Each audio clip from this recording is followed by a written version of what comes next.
A guerra acabou. Na verdade, eu deveria ter postado isso mais cedo, mas me atrasei por causa do treinamento de reservista. Peço desculpas. De qualquer forma, com esta guerra, estão surgindo muitas avaliações de que os Estados Unidos sofreram uma derrota estratégica. Hoje, vamos analisar esse assunto. A guerra no Oriente Médio durou 106 dias. Houve negociações, retomadas de combates e uma crise na economia energética global.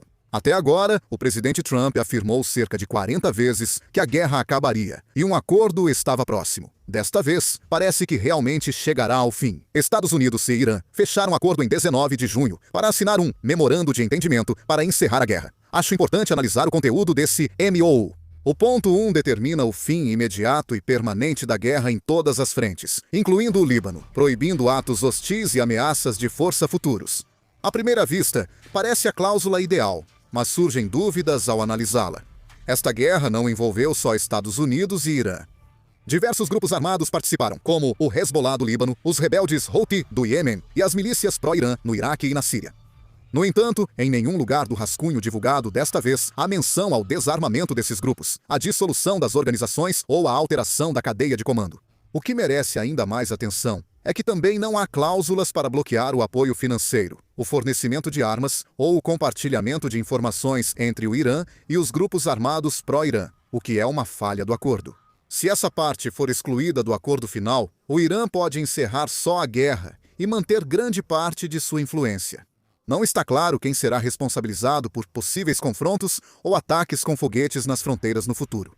Se grupos armados disserem que agiram sozinhos, o Irã pode negar envolvimento, mas o outro lado provavelmente não aceitará.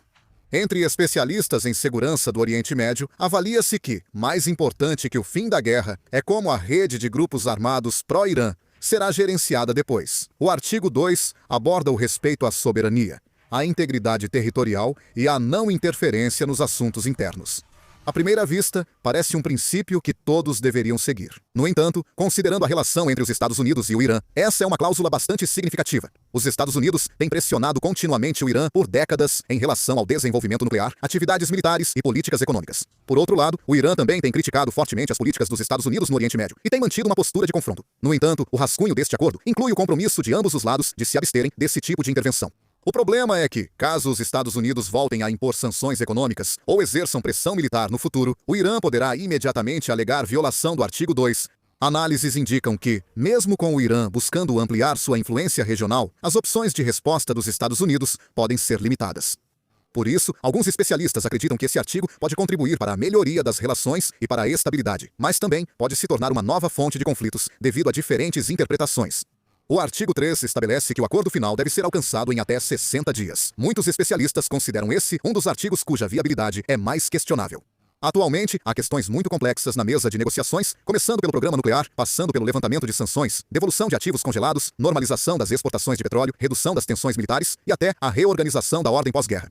Essas questões são difíceis de resolver, especialmente os métodos de inspeção das instalações nucleares e os limites permitidos para o enriquecimento de urânio, que já impediram acordos por anos. Se não chegarem a uma conclusão dentro de 60 dias, pode surgir a questão da prorrogação das negociações, e nesse processo é possível que os grupos mais radicais se oponham. Se surgirem variáveis inesperadas, como confrontos marítimos ou ataques de grupos armados durante as negociações, o clima pode piorar rápido. Nesse caso, teme-se que a assinatura do MOU não encerre a guerra, mas apenas represente uma pausa temporária nos conflitos. O artigo 4 diz que após a assinatura dos Estados Unidos, o bloqueio marítimo acaba de imediato. O tráfego normaliza em 30 dias. E após o acordo final, as tropas na região são retiradas. A retirada das tropas virou um grande ponto de controvérsia. Com o rascunho atual, ainda não está claro quais tropas e em que nível serão retiradas. Não está claro se isso se refere às forças americanas já no Oriente Médio, como Catar, Emirados Árabes Unidos e Bahrein, ou só as tropas extras enviadas para a guerra. Se as tropas americanas no Oriente Médio diminuírem, a influência militar dos Estados Unidos pode enfraquecer em relação ao passado. Além disso, do ponto de vista dos países do Oriente Médio, pode haver preocupações de que o compromisso dos Estados Unidos com a garantia de segurança esteja diminuindo em relação ao passado. Por causa disso, há a possibilidade de que vários países do Oriente Médio comecem a buscar outros parceiros de segurança além dos Estados Unidos. O artigo 7 do acordo estabelece que os Estados Unidos encerrarão as sanções contra o Irã, incluindo as sanções do Conselho de Segurança da ONU e as sanções unilaterais primárias e secundárias dos Estados Unidos, de acordo com o cronograma acordado. Essa cláusula também tem recebido críticas consideráveis. O principal motivo é que a questão nuclear ainda não foi resolvida. Até agora, a razão pela qual a comunidade internacional impôs sanções severas ao Irã foi a preocupação com o desenvolvimento nuclear. Há críticas de que suspender sanções econômicas com questões nucleares pendentes enfraquece o poder de negociação.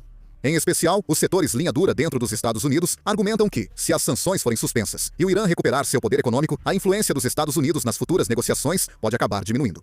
Além disso, cresce a opinião de que é preciso cautela, pois restaurar as sanções uma vez suspensas traz um grande peso político. O artigo 8 reafirma que o Irã não produzirá armas nucleares e que temas como material enriquecido serão tratados em um acordo final. À primeira vista, parece haver avanço na questão nuclear. Na prática, todas as questões sensíveis foram adiadas. Atualmente, as maiores preocupações da comunidade internacional são a quantidade de urânio altamente enriquecido, o nível de enriquecimento, o alcance das operações das instalações nucleares e a autoridade de inspeção da Agência Internacional de Energia Atômica. Essas questões centrais seguem sem conclusão, especialmente pela falta de definição sobre o destino do urânio enriquecido do Irã, que gera controvérsia. Ainda não foi definido o limite para verificação e inspeção das instalações nucleares. Alguns especialistas dizem que o rascunho não resolveu a questão nuclear. Ficou mais no nível de apenas confirmar temas para negociações futuras. Em outras palavras, pode-se interpretar que as negociações mais difíceis ainda nem começaram. Se olharmos apenas para o rascunho divulgado atualmente, vemos que os Estados Unidos concordam em suspender as sanções e retirar as tropas da região, o que é considerado um conteúdo bastante humilhante. Por outro lado, no caso do Irã, está sendo discutido um memorando de entendimento, MOU, no qual a renúncia às armas nucleares seria tratada apenas nas negociações finais. Por isso, nos Estados Unidos, aumenta o debate sobre se as negociações favorecem o Irã, como visto no MOU divulgado. O MOU está sendo discutido de forma favorável ao Irã, mas Trump disse que o acordo, previsto para ser assinado em 17 de junho, ainda não é a versão final. Ele também deu a entender que, caso o comportamento do Irã não agrade, ataques aéreos poderão ser realizados novamente. O problema é que, mesmo após o fim desta guerra, não se sabe se a influência dos Estados Unidos no Oriente Médio poderá voltar ao nível de antes. Recentemente, países do Oriente Médio passaram a questionar as ações dos Estados Unidos. Especialmente a Arábia Saudita e os Emirados Árabes Unidos sempre se consideraram parceiros centrais dos Estados Unidos, mas têm expressado insatisfação constante por não receberem o nível de apoio esperado em situações de crise reais. Apesar do aumento da ameaça de mísseis e drones do Irã, ocorreram vários desentendimentos no apoio às defesas aéreas e na cooperação em segurança. Para os países do Oriente Médio, era inevitável duvidar se os Estados Unidos ainda garantiriam sua segurança como antes. Outro problema é a consistência das políticas americanas. Os países do Oriente Médio já experimentaram várias vezes que, a cada mudança de governo nos Estados Unidos, as políticas em relação ao Irã mudam drasticamente. Alguns governos aumentaram a pressão, enquanto outros optaram pela negociação. Com essas mudanças se repetindo, há avaliações de que os países do Oriente Médio passaram a ter dificuldade em confiar na estratégia de longo prazo dos Estados Unidos. Além disso, a questão do Estreito de Hormuz, que ficou evidente durante o processo desta guerra, também é uma parte bastante importante. Os Estados Unidos têm a marinha mais forte do mundo, mas há análises de que não conseguiram garantir estabilidade total no Estreito de Hormuz em conflitos reais. O mercado internacional de petróleo sofreu grande impacto, forçando companhias marítimas a buscar rotas alternativas, sendo também um choque considerável para os países do Oriente Médio.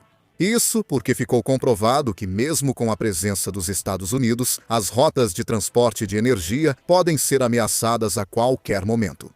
Ficou claro que, se algo parecido ocorrer de novo, o Irã pode usar o Estreito de Hormuz para aumentar sua influência. Por isso, os países do Golfo devem ter enfrentado uma situação complicada. Essa mudança pode afetar futuras estratégias dos países do Oriente Médio. Arábia Saudita, Emirados Árabes Unidos e Catar devem manter laços com os Estados Unidos, mas podem ampliar a cooperação econômica com a China e se concentrar ainda mais em fortalecer capacidades militares próprias. Também podem surgir iniciativas para que países da região criem sistemas de cooperação em segurança. Assim, o impacto da guerra dependerá mais das decisões tomadas pelos países do Oriente Médio após o conflito do que do próprio conflito. Se os Estados Unidos conseguirão recuperar a confiança ou se o Oriente Médio migrará para uma nova ordem multipolar, deverá ficar claro com os movimentos diplomáticos dos próximos meses e anos. Para receber as notícias mais rápidas do país, clique uma vez no botão de inscrição do Census Desconto com você.